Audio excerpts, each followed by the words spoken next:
If you're avoiding having sex because of erectile dysfunction, you're not alone. This happens to a lot of men, but there's some things that you can do to improve the sexual intimacy with your partner and to be having more sex even if you've still got erectile dysfunction. Hey, I'm Ryan Mack, sex coach and educator, and I've personally suffered with erectile dysfunction, so I know how difficult it can be, and I know how nervous you can get when it comes to the topic of sex if you're worried that you can't get it up or you know that you can't get it up. And there's many men out there who will simply avoid sex with their partner altogether because they know that when they get in this situation, they're not going to be able to get hard, and that's going to be embarrassing for them. But rather than just completely swearing off sex and constantly saying no to your partner or making excuses, there's some other things that you can potentially do that can still give you an extremely fulfilling sex life even if you can't get it up. The first thing that I suggest with anyone suffering with this is to actually talk to someone about it.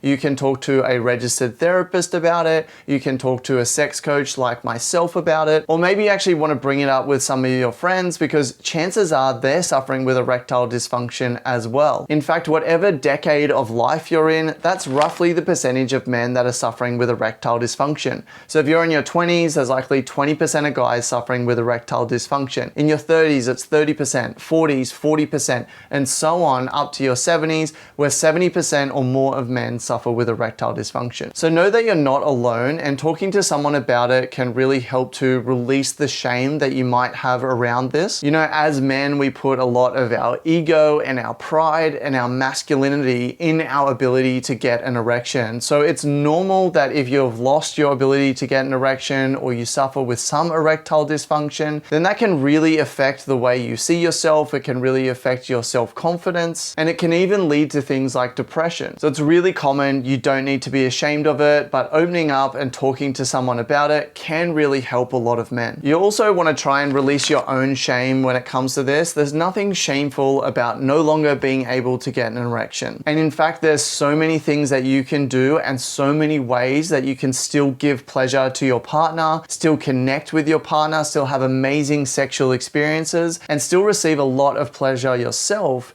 even if you're not able to get hard. Easier said than done, but try not to feel too ashamed about it because it is really common, it is very normal, and there's still so many ways that you can have great sexual experiences. The next thing that I would recommend, and is what I did myself, is do what you can in order to boost your natural erectile function. For me, I was no longer waking up with morning wood anymore, but through things like exercise, diet, good sleep, and supplementation, I was able to regain my morning wood and get erections that are harder, stronger, and bigger than I feel like I've had in years. So while this won't work for everyone, it's definitely worth exploring because a lot of men can regain their ability to get erections with the right lifestyle choices and with the right supplementation. In fact, I've put together a full list of the different supplements that I take that help me to regain my morning wood and give me those hard erections.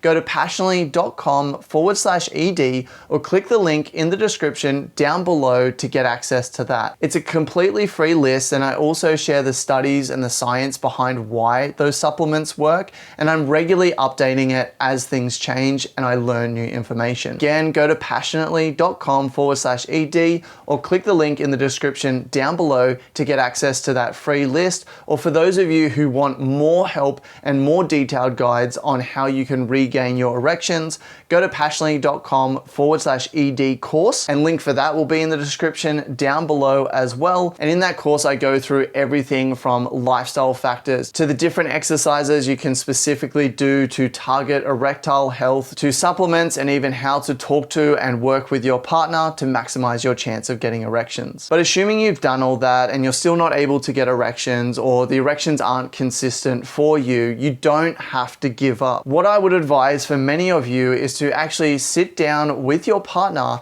outside of the bedroom and talk to them about the situation.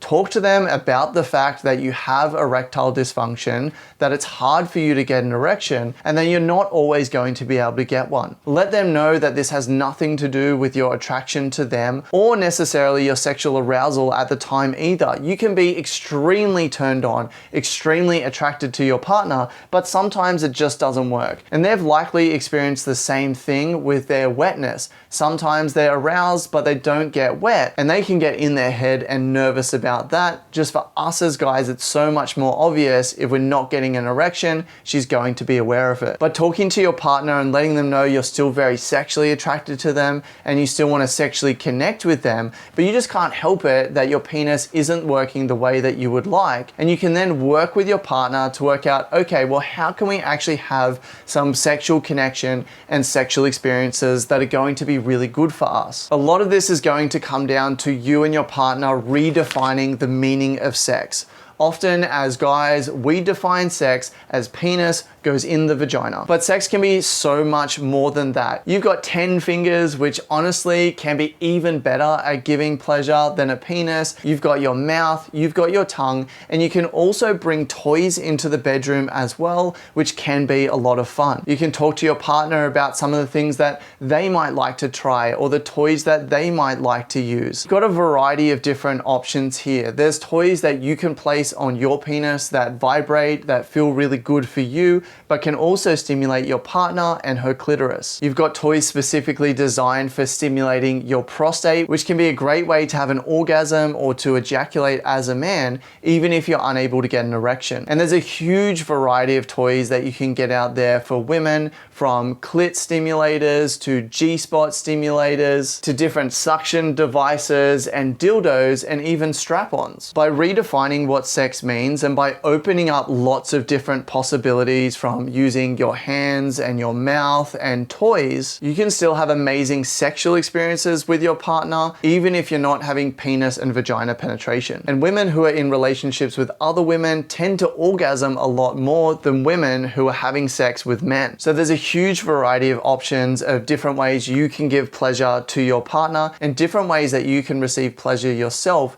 even if you're not getting hard. I've got lots of videos on this channel about different ways you can give pleasure with fingering and oral sex and squirting. But if you want a great succinct guide to the anatomy of your partner's vulva, as well as how you can give her some incredible orgasms with your fingers in your mouth, then go to passionately.com/oral or click the link in the description down below and you can get access to that free tutorial over there. You can also still have sex with your partner even with a flaccid penis. So there are ways that you can get your penis inside their vagina by pushing it in with your hands or supporting it with your fingers. So you can actually put it on top of your fingers and slide it in, and you can penetrate her with your penis and your fingers. Or if you get semi-hard, then you can actually support your penis with your hand in order to slide it into her vagina, and then continue to hold it as you go backwards and forwards to support it so you can get the tip in. And now most of the nerve endings of her vagina are actually around the opening anyway, so it can still feel really great for her. It can be really fun for her to give you oral sex when you're soft, and it can feel really nice in her mouth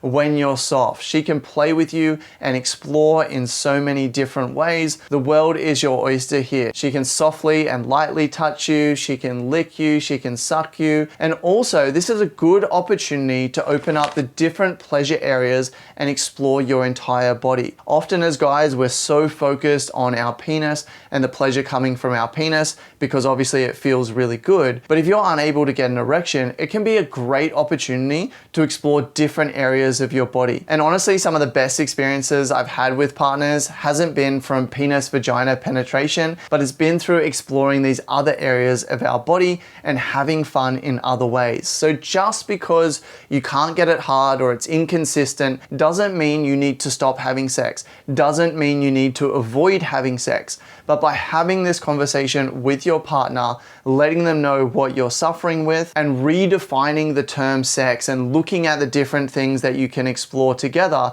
you can still have incredible sexual chemistry, incredible sexual experiences, and you can also feel great pleasure and even have an orgasm and ejaculate with a soft penis. And if you're worried that she just really really wants to have some really hard sex and be completely railed, then you do have the opportunity of actually getting a strap on and using a dildo in order to fuck her really hard. Sure, ideally we'd love to be able to do it with our own penis, but if we can't get hard, it can still be so exciting and so much fun to be able to give that pleasure to our partner and to give them that experience. You might need to swallow your ego a little bit in order to do this, but by having that open communication with your partner, and hopefully by having a really supportive partner as well, they're gonna help you along this journey so that you feel comfortable and you can explore together and it can be exciting for both of you. Sometimes you get lucky enough that when you're not trying to get an erection and you take the pressure off an erection, then the erection does come. But don't go into it hoping or expecting to get an erection. If it comes, great, but if it doesn't, you can still have an incredible time. And on top of all this, if you want to explore different ways that you can help to boost your erections, then check out this video on the different medical treatment options available for erectile dysfunction, or check out this video on some of the best foods that you can eat to boost your erections. And don't forget, there's the link here to get my full list of supplements that have really helped me regain my morning wood and get the best erections that I've had in years.